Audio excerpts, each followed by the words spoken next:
आज मेरे घर में भी चूल्हा जलेगा। हजरत आयशा ने 15 दिन चूल्हा नहीं जला उनके घर। आयशा ने चूल्हा संभाल लिया। अल्लाह के रसूल आज तो कुछ मिलेगा, हाँ आज गोश्त पकेगा हमारे घर, तुम चूल्हा संभाल लो, लकड़ियाँ रख लो, चूल्हा पोत लो। फजर की नमाज के बाद माल तकसीम करना शुरू कर दिया। तकरीबन 11 बज गए, यानी जवाल का टाइम हो गया, तब तक माल बांटते रहे अल्लाह के रसूल, और सबको दे दिया। अल्लाह के रसूल के हिस्से में भी 2 थैले आ गए, 2 थैला भर के माल। सब लोग जा चुके। अल्लाह के रसूल अपने 2 थैले लेकर जैसे ही घर की तरफ बढ़ते हैं, मस्जिद से बाहर निकलते हैं, घर की तरफ जा रहे हैं, तो आपका रास्ता 2 यतीम बच्चों ने रोक लिया। एक की उम्र 7 साल, एक की उम्र 9 साल। एक ने दायां थैला पकड़ लिया, एक ने बायां थैला पकड़ लिया। एक ने कहा अल्लाह के रसूल मेरी माँ नहीं है। एक ने कहा अल्लाह के नबी मेरा बाप नहीं है। एक ने कहा अल्लाह के रसूल मेरी माँ नहीं है, मेरे बाप ने दूसरी शादी कर ली। दूसरी बीवी जो उसके पास आई है वो मुझे अपना बेटा ही नहीं मानती है, वो अपने और बेटों को खिलाती पिलाती है, मेरा ख्याल नहीं रखती। दूसरे ने कहा अल्लाह के नबी मेरा बाप नहीं है। उधर मेरी माँ ने दूसरी शादी कर ली, वो बाप मुझे कुछ नहीं समझता है, और वो मेरी माँ का गुलाम सा बन के रह गया है। अल्लाह के नबी सल्लल्लाहु अलैहि वसल्लम मुझ पर रहम कीजिए। दाएं नजर डाली तो 7 साल, बाएं नजर डाली तो 8-9 साल। हाथ की बंदिश ढीली पड़ गई। ये थैला इस बच्चे को दे दिया और वो थैला उस बच्चे को दे दिया। दोनों बच्चे दोनों थैले लेके जाने लगे, और अल्लाह के नबी यूं खड़े होकर उन दोनों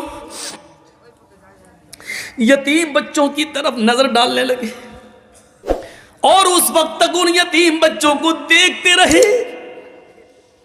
जब तक कि वो दोनों यतीम बच्चे नबी की आंखों से दूर नहीं हो गए। फिर दरवाजे को दस्तक दी। हजरत आयशा दौड़ती हुई आई, दरवाजा खोला।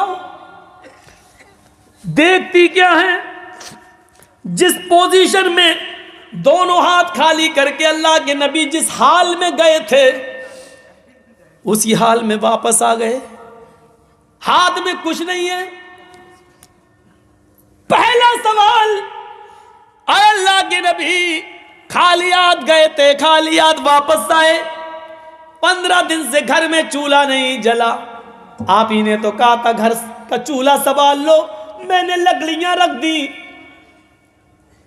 आप तो कुछ लेके ही नहीं आए। फरमाया आयशा बैठो बैठो। जी पहले बात बताओ क्या हुआ। आयशा मुझे 2 थैले मिले थे, दोनों थैले भरे हुए थे, मैं अपना हिस्सा लेकर आ रहा था। दरवाजे के बाहर 2 यतीम बच्चों ने मेरा रास्ता रोक लिया। एक ने एक हाथ पकड़ लिया, दूसरे ने दूसरा थैला पकड़ लिया। एक ने कहा मेरी मां नहीं है, दूसरे ने कहा मेरा बाप नहीं है। एक ने कहा कि मेरी मां नहीं है, मेरे बाप ने दूसरी शादी कर ली, दूसरी औरत मुझे बेटा ही नहीं मानती। दूसरे ने कहा मेरा बाप नहीं है, उसने दूसरी शादी कर ली। वो कहता है मेरा बाप मुझे नहीं देख रहा है, वो मेरी बीवी का गुलाम बन के रह गया है।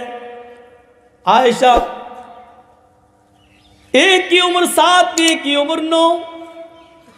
मेरे हाथों का में कमजोरी आ गई, मेरे हाथ हिलने लगे।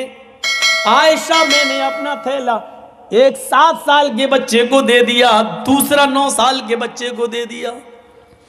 रो रहे हैं अल्लाह के नबी।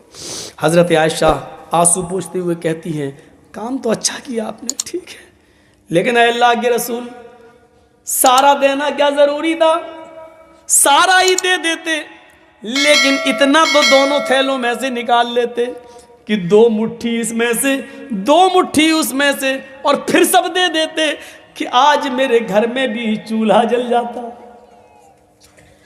अल्लाह के नबी कहते हैं आयशा मैंने यही सोचा कि थोड़ा सा निकाल लूं, लेकिन जब उसका मुंह खोलने लगा तो उन दोनों यतीम बच्चों के चेहरे को देखकर मैंने कहा, इन दो मुट्ठी में हो क्या जाएगा, हम तो किसी तरह रह लेंगे, लेकिन इन यतीम बच्चों के माल में मैं कमी क्यों करूं। मैंने दोनों दे दिया। आयशा, यतीमी का दर्द क्या होता है ये तुम नहीं जानती हो, मैं जानता हूं। आयशा, तुम्हारे बाप अबू बकर तो आज भी जिंदा हैं, तुम्हारी माँ तो आज भी जिंदा हैं, तुम्हें क्या मालूम यतीमी क्या होती है। और उसके बाद आपने कहा, आयशा यतीमी का दर्द मोहम्मद से पूछो, मुझसे पूछो। जब घर में पैदा हुआ आमीना के पेट से, अपनी माँ के पेट से जब बाहर आया तो मेरे बाप मेरे पैदा होने से 2 महीने पहले गुजर गए। आयशा, जब मेरी माँ 6 साल की उम्र में मुझे मेरे बाप की कब्र पे ले गई और पहली बार मैंने अपने बाप की कब्र को करीब से देखा,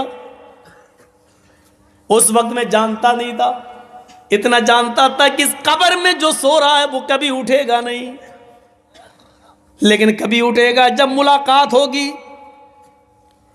मेरी मां मुझे मेरे बाप की कब्र दिखा रही थी, मैं अपने बाप की कब्र को गौर से देख रहा था और रो रहा था।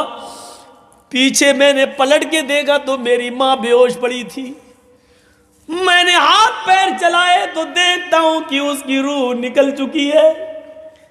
बाप की कब्र के ऊपर, बाप की कब्र को देखते देखते, बाप के सदमे में रोते रोते, उसी कब्र के पास मकाम अबवा में मैंने अपनी माँ को भी खो दिया।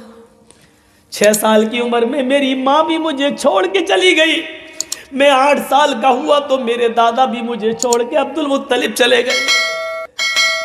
यतीमी का सफर मैंने तय किया है, यतीमी का दर्द मैं जानता हूं कि क्या होता है, तुम्हें नहीं मालूम।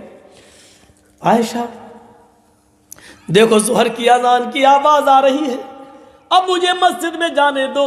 अल्लाह के नबी ज़ोहर की नमाज पढ़ने के लिए मस्जिद में जा रहे हैं। घर से वुजू बनाकर मस्जिद में जाते हैं और नमाज पढ़ते हैं, पढ़ाते हैं, और नमाज पढ़ाने के बाद फरमाते, लोगों आज 2 यतीम बच्चों की यतीमी ने मोहम्मद के दिल को झंझोड़ दिया है, अब आप जन्नत का रास्ता बताते हैं। और लोगों सुनो, अना व काफिलुल यतीमी कहातैनी फिल जन्ना, अना व काफिलुल यतीमी कहातैनी फिल जन्ना, मैं और यतीम को पालने पोसने वाला, मैं और यतीम की परवरिश करने वाला, मैं और यतीम को खिलाने और पिलाने वाला, मैं और यतीम को पाल पोस कर बड़ा करने वाला, कयामत के दिन ऐसे होंगे जैसे ये दोनों उंगली मिली हुई है। यानी मैं और यतीम की परवरिश करने वाला मेरे साथ मेरे पड़ोस में रहेगा।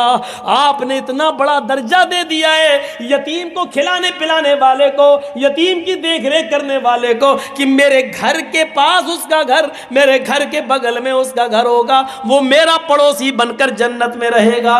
लो, यतीमों की परवरिश करने पर जन्नत मिल रही है। तुम तो यतीमों का माल ही खा जाते हो, तुम तो यतीमों के माल पर ही कब्जा कर लेते हो। आज भी इंडिया में, हिंदुस्तान में इतने मदारिस हैं, इतने मदरसे हैं, सऊदी अरब, दुबई और कुवैत से आने वाली रकम जो सऊदी अरब से इन यतीमों गरीब बच्चों के लिए आती है, लोग तो इस पर भी हाथ साफ कर जाते हैं। यतीमों और गरीबों के नाम पर मिलने वाली रकम को भी चाट जाते हैं। गवर्नमेंट की तरफ से गरीब बच्चों को मिलने वाला वजीफा भी मेरे भाइयों स्कूल के मास्टर खा जाते हैं। ये यतीमी के माल को खाने वालों, तुम्हारा क्या होगा। यतीम की परवरिश करने पर तो अल्लाह के नबी कहते हैं कि वो जन्नत में मेरे साथ होगा, जन्नत में मेरा पड़ोसी बनकर रहेगा। कहां गए, कहां है वो तसव्वुर। हम जरा अपने ज़मीरों को देखें, टटोलें और गौर करें, हम कहां पहुंच गए हैं, हमारी सूरत हाल क्या हो गई है।